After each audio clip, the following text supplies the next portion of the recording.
નમસ્કાર વિદ્યાર્થી મિત્રો, આ વર્ષે આપણી શાળાઓમાં જે પ્રોજેક્ટ પ્રવૃત્તિ બુક આવી છે, તો આજે ધોરણ 5ની પ્રોજેક્ટ પ્રવૃત્તિ બુકનું આપણે સંપૂર્ણ સોલ્યુશન જોઈશું.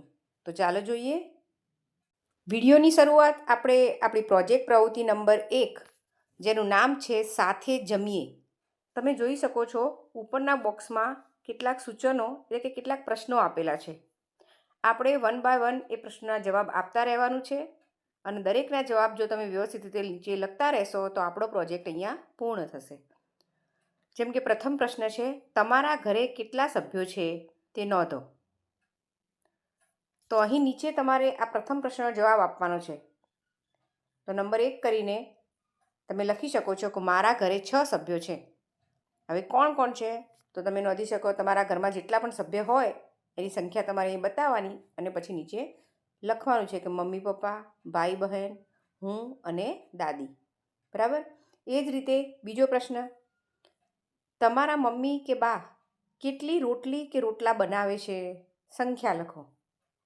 તો આ પણ તમારા ઘરમાં જેટલી રોટલી બનતી હોય અથવા કે રોટલા બનતા હોય એની સંખ્યા તમારે લખવાની છે.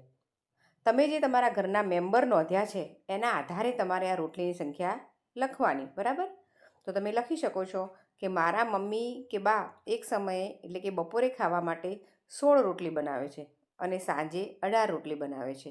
તો આ રોટલીની તમે ગણતરી કરીને લખી શકો છો. જો રોટલો બનાવતા હોય તો તમારે રોટલાની સંખ્યા લખવાની છે. આગળ જોઈએ પ્રશ્ન નંબર 3, રોટલી કે રોટલા બનાવવામાં શેનો અને કેટલી માત્રામાં ઉપયોગ થાય છે તેની નોંધ કરો. તો ત્રીજા પ્રશ્નનો જવાબ આપતા તમે લખી શકો છો કે રોટલી બનાવવા માટે ઘઉંનો લોટ, મીઠું, તેલ અને પાણી જોઈએ. જેટલી રોટલી બનાવી છે તે પ્રમાણે તે જોઈએ. તેમજ રોટલો બનાવવા બાજરીનો લોટ, મીઠું અને પાણી જોઈએ. તો આ પ્રમાણે આપણે એનો જવાબ લખવાનો છે. આગળ પ્રશ્ન નંબર 4, જમતા સમયે શું કાળજી રાખવી જોઈએ. તો પ્રશ્ન નંબર 4નો જવાબ આપતા તમે લખી શકો છો કે જમતા સમયે પહેલાં હાથ વ્યવસ્થિત ધોઈને બેસવું જોઈએ. જમતા સમયે હંમેશા આસન પાથરીને બેસવું જોઈએ. ખૂબ જ ચાવીને જમવું જોઈએ. પ્રમાણે તમારે આ દરેક પ્રશ્નના જવાબ આપવાના છે. દરેક પ્રશ્નોને આપણે જોઈ લઈએ. તમે રોટલી અથવા ભાખરી કે રોટલો બનાવ્યો છે.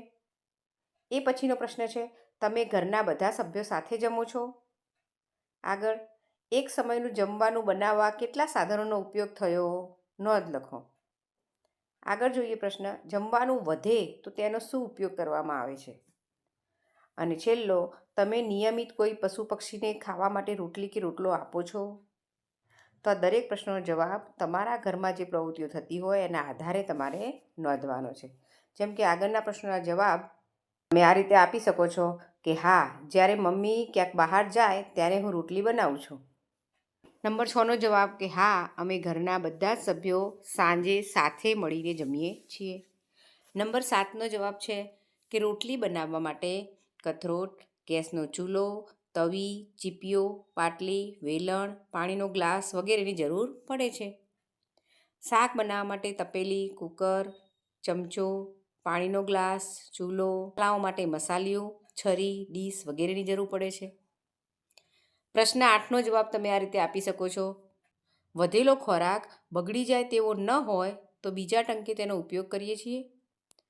અને જો વધારે માત્રામાં ખોરાક વધે તો રોડ પર રહેતા ગરીબ લોકોને પણ પહોંચાડી દઈશું. અને છેલ્લો પ્રશ્ન જેનો જવાબ કે હા, મારા ઘરે નિયમિત એક રોટલી ગાય અને એક રોટલી કૂતરા માટે બને છે. બરાબર. તો આ રીતે તમે 1 બાય 1 પ્રશ્નના જવાબ આપતા રહેશો અને એ જ રીતે તમારો પ્રોજેક્ટ પણ અહીંયા પૂર્ણ થશે. આગળ આપણો નેક્સ્ટ પ્રોજેક્ટ એ આપણા નેક્સ્ટ વિડીયોમાં જોઈશું. નમસ્કાર.